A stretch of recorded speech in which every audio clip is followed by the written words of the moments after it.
ಸಜ್ಜನವರು, ಸ್ವಾಮೀಜಿಗಳು, ಮಠಾಧೀಶರು, ದಯಾನಂದ ಪಾಟೀಲ್, ಅವ್ವಣ್ಣವರು, ಅವರಿವರು ಅನ್ನದೆ ಎಲ್ಲ ದನಿಯನ್ನ ಎತ್ತತಕ್ಕಂಥ ಕೆಲಸವನ್ನು ಮಾಡಿದ್ದಾರೆ. ಆದ್ರೆ ಇವತ್ತು ವಿಪರ್ಯಾಸ ಅಂತ ಹೇಳಿದ್ರೆ, ವಿರೋಧ ಪಕ್ಷದಲ್ಲಿದ್ದಂತ ಸಂದರ್ಭದಲ್ಲಿ ಎತ್ತು, ಬಂಡಿ, ಟ್ರ್ಯಾಕ್ಟರ್ ಜೊತೆಗೆ ನಾಟಕ ಮಾಡಿದಂತ ಈ ಪ್ರಿಯಾಂಕಾ ಖರ್ಗೆ, ಡಾಕ್ಟರ್ ಶಿವಪ್ರಕಾಶ್ ಪಾಟೀಲ್, ನಿಮ್ಗೆ ಈಗ ಯಾಕೆ ಕಣ್ಣು ಮುಚ್ಚಿಕೊಂಡು ಕೂತಿದ್ದೀರಾ? ತುಟಿಯನ್ನ ಬಿಡದೇನೆ ಗಪ್ ಕೂತಿದ್ದೀರಾ? ನಾನು ನಿಮಗೆ ಕೇಳ್ತೇನೆ. ಅವತ್ತು ನಾಟಕ ಆಡಿದ್ರಿ. ನಿಮ್ಮ ನಾಟಕ ನಮಗ್ ಬೇಕಾಗಿದ್ದಿಲ್ಲ. ಅಂದಿನ ಮುಖ್ಯಮಂತ್ರಿಗಳು ಸರ್ವೆ ರಿಪೋರ್ಟ್ ತರಿಸ್ಕೊಂಡು ರೈತರಿಗೆ ಅನುಕೂಲ ಆಗಬೇಕು ಅಂತೇಳಿ ಪ್ರತಿ ಹೆಕ್ಟರ್ಗೆ 25,000 ರೂಪಾಯಿ ಘೋಷಣೆ ಮಾಡಿತ್ತು ಅಂದಿನ ಸರ್ಕಾರ. ಅವತ್ತು ಹೋರಾಟ ಮಾಡಿದಂತ ನೀವು ಇವತ್ತಾಕೆ ಮಲ್ಕೊಂಡಿದ್ದೀರಾ? ನಾನ್ ನಿಮ್ಗೆ ಪ್ರಶ್ನೆ ಕೇಳ್ತೇನೆ. ನಿಮ್ಮದೇ ಕಲಬುರಗಿ ಜಿಲ್ಲಾಧಿಕಾರಿಗಳ ಕಚೇರಿ ಎತ್ತು, ಬಂಡಿ, ಟ್ರ್ಯಾಕ್ಟರ್ ರೈತರೊಂದಿಗೆ ಬೀದಿಗೆಯಲ್ಲಿ ಕೂತಿದ್ದಾರೆ. ನಿಮ್ಮನ್ನ ಎಸಿ ರೂಮ್ ನಲ್ಲಿ ಕೂಡ್ಲಿಕ್ಕೆ ರೈತರು ಆರಿಸಿ ಕಳಿಸಿಲ್ಲ.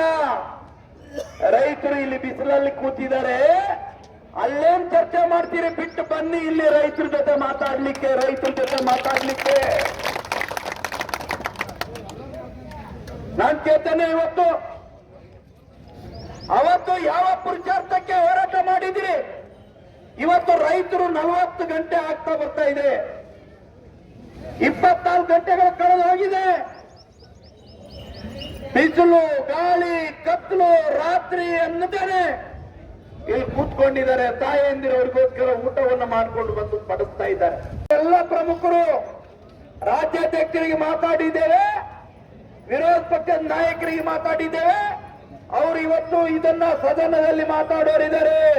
ಎಲ್ಲ ರೈತ ಬಂಧುಗಳೇ, ನಿಮ್ ಪರವಾಗಿ ಸದನದಲ್ಲಿ ಧ್ವನಿ ಎತ್ತೋರಿದ್ದಾರೆ ನಮ್ಮ ರಾಜ್ಯಾಧ್ಯಕ್ಷರು ಮತ್ತು ವಿರೋಧ ಪಕ್ಷದ ನಾಯಕರುಗಳು.